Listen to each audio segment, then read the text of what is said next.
জামাত ইসলামী আমাকে রংপুর ৬ পীরগঞ্জ আসনের জন্য সংসদ নির্বাচনের প্রার্থী ঘোষণা করে।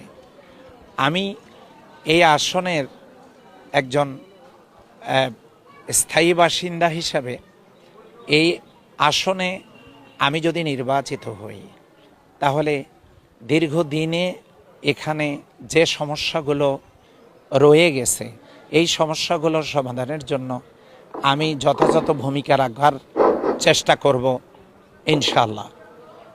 তার মধ্যে যেমন আপনারা নিশ্চয়ই জানেন, পীরগঞ্জে রয়েছে দক্ষিণ পূর্ব এশিয়ার সর্ববৃহৎ কয়লার খনি, এখানে রয়েছে লোহার খনি। এই খনিগুলো উত্তোলনের কাজ, এ কাজে কেউ অতীতে যুগান্তকারী কোনো ভূমিকা রাখেননি। আমি নির্বাচিত হলে জাতীয় সংসদে দাঁড়িয়ে এই খনিজ সম্পদগুলো উত্তোলনের ক্ষেত্রে এবং জাতীয় অর্থনীতিতে এর প্রভাব যাতে পড়ে এবং আমার দেশের বেকার যুবকদের সমস্যার কর্মসংস্থানের সৃষ্টি হয়, এখানে কয়লাভিত্তিক কলকারখানা যাতে স্থাপিত হয়, বেকারত্বের যাতে সমস্যার সমাধান হয়, সেজন্য আমার একটা ভূমিকা থাকবে।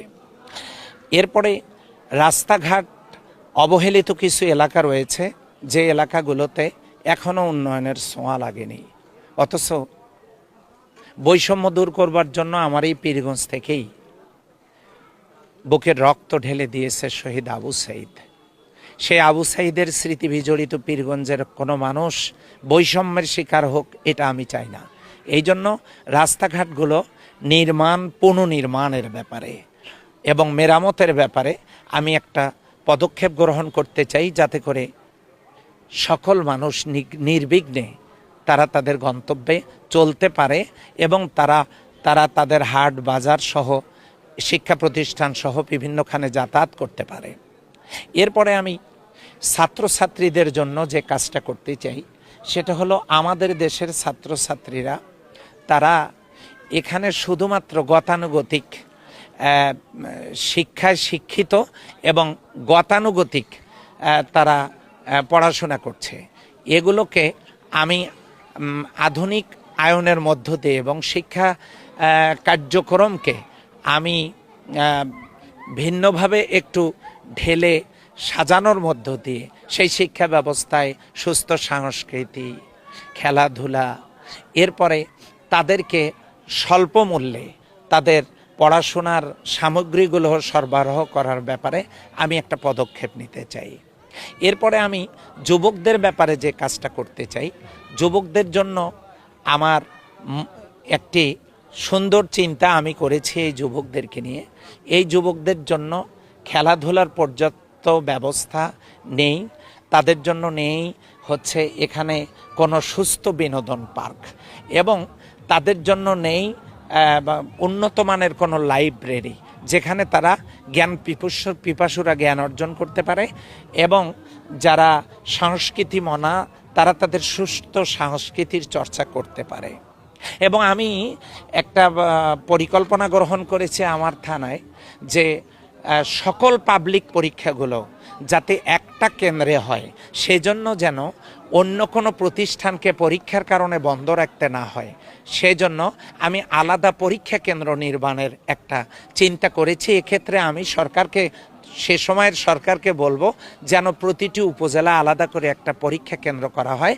সে দাবিটিও আমি সংসদে তুলবার জন্য আমি একটা সিদ্ধান্ত নিয়েছি এবং চিন্তা করেছি। নারীদের ব্যাপারে আমি কথা বলতে চাই। নারীদের জন্য আমি প্রসূতি মা যারা হচ্ছে ওই গ্রাম বাংলা থেকে যারা সন্তান ডেলিভারির জন্য যানবাহন অভাবে রাস্তাঘাট খারাপ থাকার কারণে তাদেরকে হাসপাতালে নিতে নিতে অনেক অঘটন ঘটে। আমাদের গর্ভধারিণী মায়েরা কেউ দুনিয়া থেকে বিদায় নিয়ে চলে যান, এরকম ঘটে যাওয়া ঘটনা অনেক আছে। আমি গ্রাম বাংলায় পড়ে থাকা যে ওই ক্লিনিকগুলো যেগুলোকে সরকার নিয়ন্ত্রণ করে, আমাদের যে দাতব্য চিকিৎসালয়গুলো রয়েছে, ক্লিনিকগুলো রয়েছে, এগুলোকে আধুনিকায়ন করে প্রসূতি মা বোনদের জন্য চিকিৎসা সেবা নিশ্চিত করার জন্যই কাজটা আমি করবার একটা পরিকল্পনা গ্রহণ করেছি।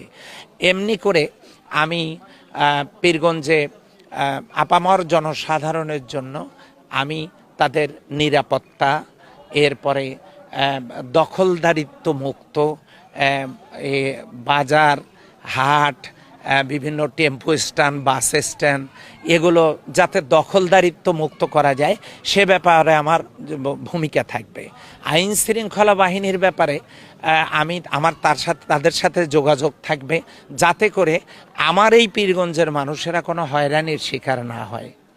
যার যা প্রাপ্য, এই প্রাপ্য যেন সে পেয়ে যায়। দুষ্টের দমন, শিষ্টের লালন, এ কাজটি করবার জন্য আইন শৃঙ্খলা বাহিনীর যথাযথ আইন প্রয়োগের ব্যবস্থা এখানে থাকবে। সর্বোপরি মানুষ এখানে ন্যায় ইনসাফ পাবে, জুলুমের শিকার হবে না। আমি এভাবে করে বহুমুখী পরিকল্পনার মাধ্যমে এই পীরগঞ্জটাকে সাজাতে চাই।